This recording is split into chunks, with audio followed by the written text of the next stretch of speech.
Hello student, स्वागत है आपका फिजिक्स विथ इलेक्ट्रॉनिक्स पाठशाला में। आज के इस लेक्चर में हम लोग पढ़ेंगे कि किसी नॉन कंजर्वेटिव सिस्टम का लाग्रेंजियन कैसे लिखा जाता है। इससे पहले हम लोग लाग्रेंजियन पढ़े थे, इंट्रोडक्शन लाग्रेंजियन का पढ़े थे, लाग्रेंजियन का जनरल फॉर्म पढ़े थे तथा कल हम लोग लाग्रेंजियन पढ़े थे फॉर कंजर्वेटिव सिस्टम। ओके, और आज हम लोग पढ़ेंगे फॉर नॉन कंजर्वेटिव सिस्टम। तो आज के टॉपिक को समझने के लिए आपको पीछे इस चैप्टर में जो टॉपिक पढ़ाए गए हैं उनको समझना बहुत ज़रूरी है, क्योंकि इस टॉपिक में मैं पीछे पढ़ाए गए टॉपिक का जो रिज़ल्ट आया था उसको यूज करूंगा और डायरेक्ट वहां से रिज़ल्ट को यूज करूंगा। ठीक, तो अगर आप डायरेक्ट लेक्चर देखेंगे तो जो रिज़ल्ट पीछे आया था वो आपके दिमाग में होगा नहीं, तो आपको समझने में थोड़ा सा दिक्कत होगा। इस वजह से ऊपर दिए गए आई बटन पर क्लिक करिए और क्लासिकल मैकेनिक्स का जितना भी लेक्चर है सबका लिंक आप यहाँ आई बटन पर मिल जाएगा और उसको आप सीरीज वाइज देखते हो जाइए, तब चीज़ें आपको अच्छे से समझ में आने वाली हैं। क्लियर? अब देखिए, कल हम लोग कंजर्वेटिव सिस्टम डिराइव किए थे तो उसमें क्या लिए थे, कंजर्वेटिव फोर्स कंसिडर किए थे। लेकिन आज क्या होगा, उस फोर्स के अलावा हम क्या करेंगे, एक और फोर्स लेंगे। आप उसको सिंपली फोर्स ऑफ कंस्टेंट भी कह सकते हैं या नॉन कंजर्वेटिव फोर्स भी कह सकते हैं। ठीक, नॉन कंजर्वेटिव सिस्टम का मतलब क्या है कि अब इस सिस्टम में जो वर्क डन होगा वो पाथ डिपेंडेंट रहेगा। कल जो सिस्टम था कंजर्वेटिव था तो उसमें जो वर्क डन था वो पाथ इंडिपेंडेंट था, वो बस इनिशियल और फाइनल वैल्यू पे, इनिशियल और फाइनल स्टेट पे डिपेंड कर रहा था। लेकिन आज का जो सिस्टम है इसमें जो वर्क डन है ये क्या है, किस पाथ के थ्रू वर्क डन हो रहा है, कैसे वर्क डन हो रहा है, कौन सा पाथ फॉलो कर रहा है सिस्टम, उस पर भी क्या करेगा, डिपेंड करेगा। इस वजह से हम लोग को नॉन कंजर्वेटिव फोर्स भी ऐड करने पड़ेंगे। जैसे आप समझ सकते हैं, मान लीजिए मार्कर है और क्या है, ये सरफेस है, इसको टेबल मान लें तो इस पर जब इसको इधर खिसका रहे हैं तो क्या होगा, ठीक, तो इस पर फ्रिक्शन फोर्स कुछ लगेगा, तो वो सब क्या है, जो फ्रिक्शन फोर्स वगैरह हैं वो सब क्या है, नॉन कंजर्वेटिव फोर्स में आते हैं, या हम उनको फोर्स ऑफ कंस्ट्रेंट भी कह सकते हैं। क्लियर है? तो ये सब चीज़ें हम लोग को क्या करनी है, पढ़नी है। ठीक, तो मतलब अब जो हम लोग Fi कल लिखे थे उस Fi में हम क्या करेंगे, एक एडिशनल फोर्स ऐड कर देंगे और जो हमारा क्या होगा, स्मॉल Fi होगा। कल कैपिटल Fi हम लोग लिखे थे, आज उस कैपिटल Fi में हम लोग एक additional force small Fi add करेंगे, जो क्या होगा आपका नॉन कंजर्वेटिव फोर्स होगा। ओके, तो आइए देखते हैं इसको कैसे एग्जाम में लिखना है। ठीक, लिखेंगे और समझते हुए चलेंगे। तो देखिए क्या लिखेंगे, when the forces acting on the system consist of non-conservative forces small Fi कर दिए हैं। स्मॉल Fi मतलब सिस्टम में अगर n पार्टिकल का सिस्टम है, अब ऐसे मानिए 100 पार्टिकल का सिस्टम है, तो 10वें 20वें 30वें किसी एक पार्टिकल पे लगने वाले फोर्स को मैं उठाया हूँ, अब इसका जनरल फॉर्म लिख दिया जाएगा। ठीक, तो क्या है, Fi मान लिया गया ith पार्टिकल पर लगने वाला फोर्स ऑफ कंस्टेंट है। अब in addition to conservative forces Fi, मतलब जब सिस्टम पर क्या लिखा गया, when the forces acting on system consist of non conservative force Fi in addition with conservative force Fi, मतलब जब सिस्टम पर इस Fi के अलावा जो अप्लाइड फोर्स है, जो कंजर्वेटिव फोर्स है, इस फोर्स के अलावा क्या हो और एक फोर्स लग रहा हो जो क्या हो, नॉन कंजर्वेटिव फोर्स हो या फोर्स ऑफ कंस्टेंट हो, then the components of generalized force can be written as. तो अब जो कंपोनेंट लिखा जाएगा जनरलाइज फोर्स का वो कुछ ऐसे लिखा जाएगा। कल तक आप देख रहे थे, कल तक जो हम लोग पढ़े थे Qj, क्या पढ़ रहे थे कल हम लोग, जो Qj का पहलू पढ़े थे समेसन I = 1 to n, और यहाँ क्या था, कैपिटल Fi था और क्या था, curly Ri over curly Qj था। लेकिन अब ये फोर्स सिंगल नहीं रह गया, इसमें हम क्या करेंगे, एक नॉन कंजर्वेटिव फोर्स Fi भी क्या कर देंगे, ऐड कर देंगे। ठीक, तो क्या हो जाएगा, Fi प्लस Fi हो जाएगा। क्लियर? और ये क्या हो जाएगा, curly Ri over curly Qj हो जाएगा। अब इसको हम क्या करेंगे, सॉल्व करेंगे, तो क्या होगा, एक बार Fi लिखेंगे समेशन के साथ और इसका इसमें प्रोडक्ट कर देंगे, और एक बार फिर ये इसके साथ जाएगा और समेशन लगा के अलग कर देंगे। यहाँ प्लस है तो बीच में क्या हो जाएगा, प्लस हो जाएगा। क्लियर? यहाँ आप देखिए क्या है, प्लस है ना, तो ये जब ब्रैकेट ओपन करेंगे तो ये इसके साथ आएगा, ये इसके साथ आएगा, फिर समेशन लगा के अलग अलग लिख देंगे। Summation I = 1 to n Fi curly Ri over curly Qj plus summation I = 1 to n Fi curly Ri over curly Qj। मतलब अब हम पूरे सिस्टम पर लगने वाले फोर्स की बात कर लिए, एक कंजर्वेटिव फोर्स जो होल सिस्टम पे है और एक नॉन कंजर्वेटिव फोर्स जो होल सिस्टम पे। क्लियर? अब यहाँ से देखिए, कल हम लोग इसका वैल्यू निकाले थे, अगर कल का आप लेक्चर नहीं देखेंगे तो अब यहाँ से आपको समझ में नहीं आएगा। ठीक। तो कल इसका हम लोग वैल्यू निकाले थे, वो वैल्यू क्या आया था, curly we over curly QJ आया था, जहाँ पे ये जो वी है, ये वी आपका क्या है, पोटेंशियल है। ये क्या है आपका वी, जो वी है ये आपका क्या है, स्केलर पोटेंशियल फंक्शन है। ठीक। तो curly we over curly QJ था प्लस क्यूजे डॉट। अब इस पूरे वैल्यू को हम लोग क्या कर दिए हैं, क्यूजे डॉट कर दिए हैं, मतलब एक दूसरा जनरलाइज फोर्स मान ले रहे हैं क्यूजे डॉट। क्यूजे यूज कर लिए इसलिए क्यूजे डॉट कर देना है। ओके ओके स्टूडेंट, तो लास्ट सेशन में हम लोग यहाँ तक पहुँचे थे। तो जो इक्वेशन नीचे था उसको मैंने ऊपर लिख दिया है और उसको आप इक्वेशन नंबर फर्स्ट बना लीजिएगा। क्लियर। अब देखिए जो इक्वेशन आया है इसको क्या करेंगे, डिफाइन करेंगे कि इसमें कौन कौन से टर्म क्या क्या कहलाएंगे। ठीक। तो लिखेंगे where the quantity minus curly we over curly QJ where J equal to 1 2 3 dot dot dot n represents the component of generalized forces resulting from conservative forces। मतलब ये जो वैल्यू आया है ये क्या है, जनरलाइज फोर्स का वैल्यू है। और किस केस में आया है, जब जनरलाइज मतलब जब क्या हो रहे थे, कंजर्वेटिव फोर्स लग रहे थे, तो उनका रिजल्ट ये निकल के आया है जो क्या है, minus curly we over curly QJ है। फिर से एक बार बता रहा हूँ, जनरलाइज फोर्स के केस में, सॉरी, कंजर्वेटिव फोर्स का जो रिजल्ट आया है, जो जनरलाइज फोर्स निकला है कंजर्वेटिव फोर्स के रिजल्ट के रूप में, उसका जो वैल्यू है ये है। क्लियर।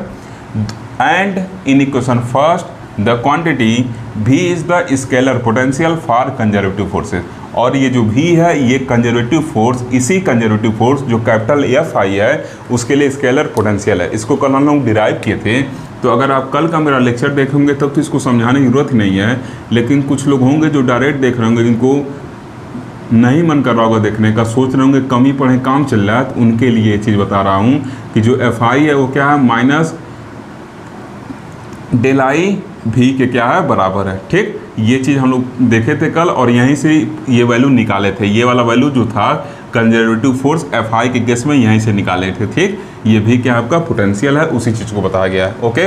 अब जो इक्वेशन नंबर फर्स्ट में जो क्वांटिटी है तो क्या लिखे हैं, मोर ओवर, मतलब साथ ही साथ द क्वांटिटी क्यूजे डॉट, जो क्यूजे डॉट क्वांटिटी है उसका वैल्यू क्या है, अभी हम लोग पीछे पुट किए थे पिछले सेशन में, summation i equal to 1 to n small Fi dot curly Ri over curly QJ है। और ये क्या है, are the components of generalise force. ये भी एक जनरलाइज फोर्स का कंपोनेंट है और वो कहाँ से मिल रहा है, ये जनरलाइज फोर्स जो मिल रहा है नॉन कंजर्वेटिव फोर्स से मिल रहा है। मतलब ये भी, मतलब आप समझिएगा ये जो वैल्यू है ये भी क्या है, जनरलाइज फोर्स का वैल्यू है। ये किसके वजह से मिल रहा है, नॉन कंजर्वेटिव फोर्स की वजह से मिल रहा है। और ये जो वैल्यू है ये भी जनरलाइज फोर्स का वैल्यू है, लेकिन ये किसके वजह से मिल रहा है, ये कंजर्वेटिव फोर्स की वजह से मिल रहा है। और उन दोनों का सम करेंगे जब हमारा सिस्टम क्या होगा, नॉन कंजर्वेटिव होगा, और उसको मिला के इक्वेशन नंबर फर्स्ट हम लोग का क्या हो गया, बन गया। क्लियर। अब इसके आगे क्या लिखना है उसको हम लोग देखेंगे नेक्स्ट सेशन के अंदर। ओके स्टूडेंट, तो लास्ट सेशन में जो हम लोग इक्वेशन नंबर फर्स्ट लिखे थे, जो सबसे ऊपर था, उसको हम लोग ऊपर लिख लिए हैं। ठीक। इसको आप दोबारा मत लिखिएगा, इसको मुझे यूज करना है, इस वजह से इसको इरेज नहीं किए हैं। ठीक। अब देखिए क्या लिखेंगे, अब हम लोग लिखेंगे from the derivation, from the derivation of Lagrangian equation using D'Alembert's principle, using D'Alembert's principle we can write।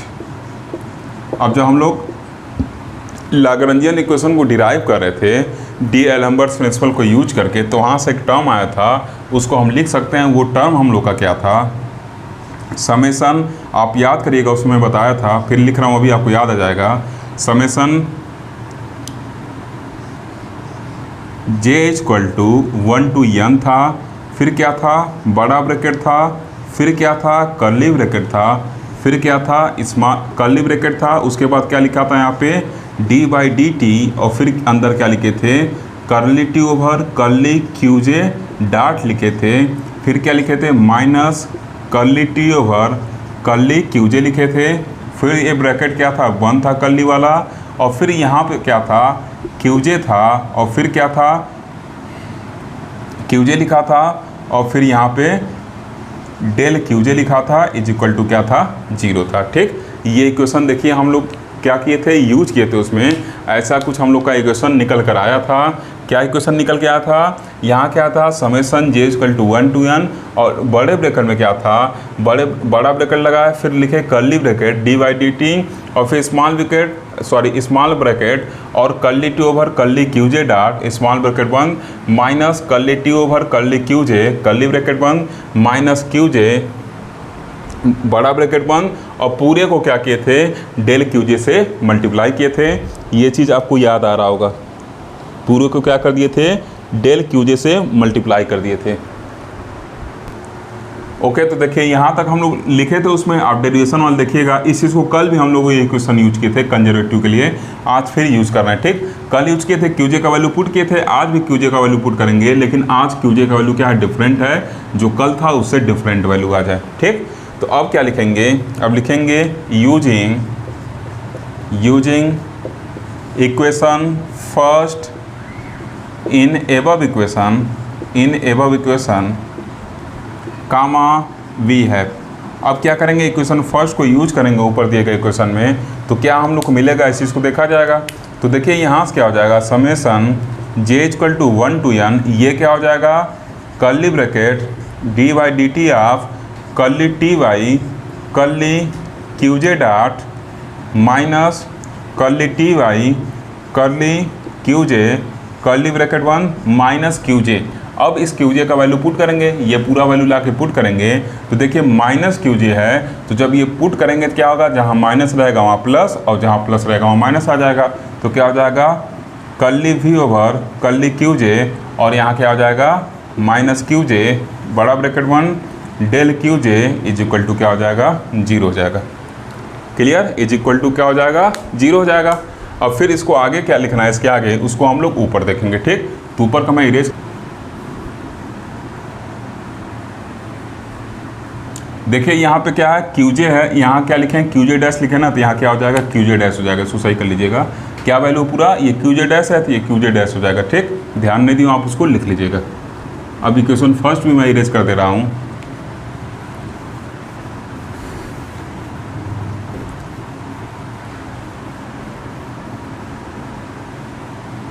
अब देखिए इसके आगे क्या लिखा जाएगा, इसके आगे फिर इसको सॉल्व करेंगे, तो जो इसके नीचे लिखना है उसको मैं यहाँ ऊपर लिख रहा हूँ।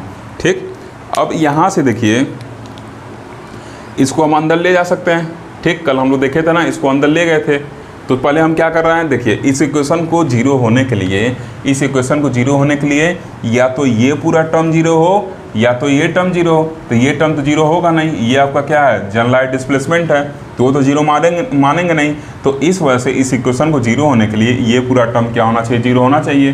तो क्या लिखेंगे इसके नीचे, OR d by D T, और यहाँ क्या हो जाएगा, curly t by curly QJ dot minus curly T over curly q j plus curly we over curly q j minus q j dot is equal to 0।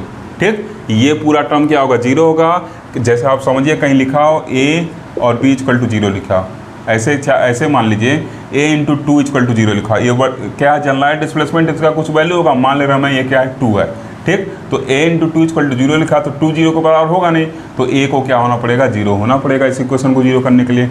उसी तरीके से इतना बड़ा वैल्यू प्लस साथ में जनरलाइज्ड डिस्प्लेसमेंट आती है, तो 0 हो नहीं सकता, तो इस इक्वेशन को 0 होने के लिए ये वैल्यू 0 होना पड़ेगा। तो उस वैल्यू को मैंने क्या कर दिया, 0 कर दिया, और जब 0 हो गया समेशन कोई मतलब है नहीं।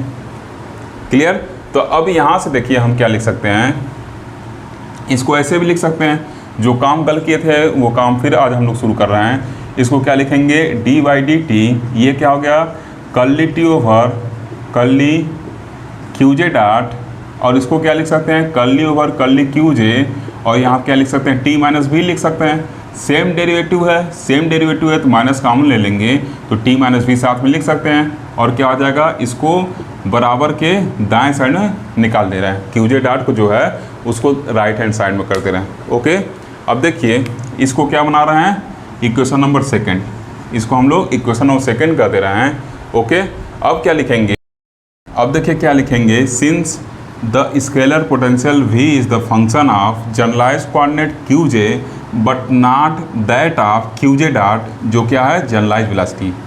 जो v होता है आपका क्या होता है, ये पोजीशन का फंक्शन होता है। तो यहाँ क्या लिखें हम, जनरलाइज कोऑर्डिनेट बात कर रहे हैं तो क्या लिखेंगे कि v is the function of generalise coordinate only not that of qj dot. ये जनरलाइज वेलोसिटी का फंक्शन नहीं होता। qj डॉट क्या होता है, जनरलाइज वेलोसिटी होता है, कल भी हम लोग देखे थे। तो ये उसका फंक्शन नहीं होता है। हेंस अतः we can replace t by t minus v in the first term of equation 2। इसलिए हम फर्स्ट टर्म में भी t को t माइनस वी से रिप्लेस कर सकते हैं। आप इस चीज़ को समझिएगा, मैं यहाँ पर लिख रहा हूँ।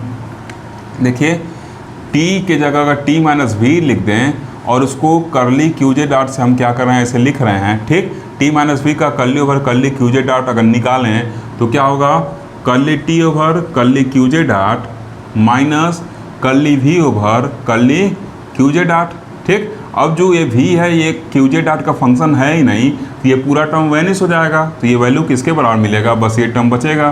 तो किसके बराबर मिलेगा, करली t ओवर करली qj डॉट के बराबर बचेगा। इसका मतलब अगर हम t के जगह t माइनस वी पुट करें तो इस वैल्यू पे, इस इक्वेशन पे कोई फ़र्क नहीं पड़ने वाला है, क्योंकि जो v होता है वो qj डॉट का फंक्शन नहीं है, तो इस वजह से उसका वैल्यू 0 होगा। क्लियर। इसी वजह से आप अधिकतर देखेंगे जब इक्वेशन में कोई वैल्यू घटाई जाती है तो उसके इक्वलिटी बनाने के लिए उतना ही वैल्यू जोड़ते हैं, या कोई वैल्यू जोड़ी जाती है तो उसके इक्वलिटी को मेंटेन रखने के लिए उतना ही वैल्यू घटाते हैं। लेकिन यहाँ पे हम डायरेक्ट घटा दे रहे हैं, जोड़ नहीं रहे हैं। इसका मतलब साफ साफ है कि वो वैल्यू इस इक्वेशन पे फ़र्क नहीं डाल रही है। और क्यों नहीं डाल रही है उसका प्रूफ मैं यहाँ पर दे दिया हूँ। क्लियर। तो अब जो इक्वेशन 2 है उसको कैसे हम लिख सकते हैं।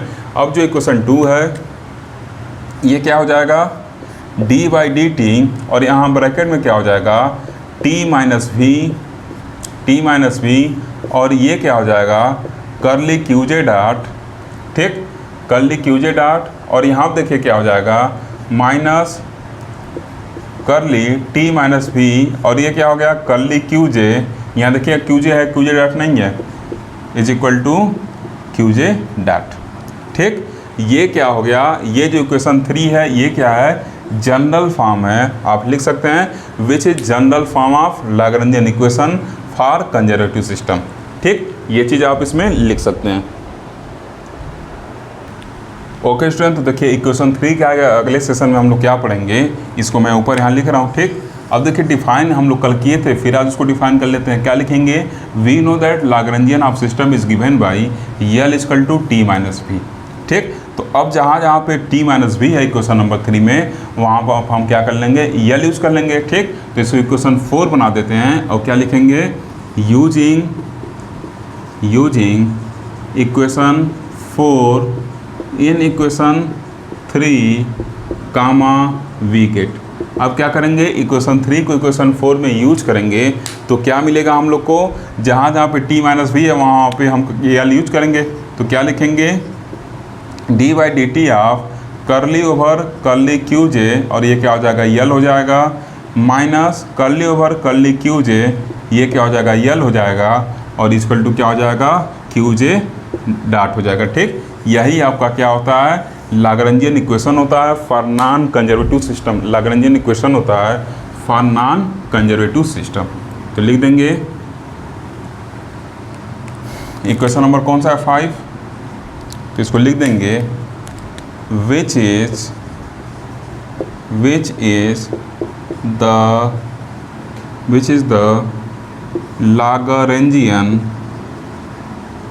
Lagrangian equation for non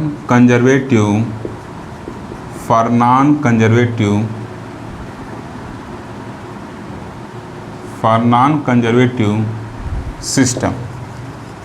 okay, इस तरीके से हम लोग देख लिए कि Lagrangian of equation for non conservative system क्या होगा, और ये वैल्यू आपको याद रहनी चाहिए ताकि अगर कहीं यूज करना हो तो आप इसको डायरेक्ट भी यूज कर लें। ओके, तो बस आज के लेक्चर में इतना ही।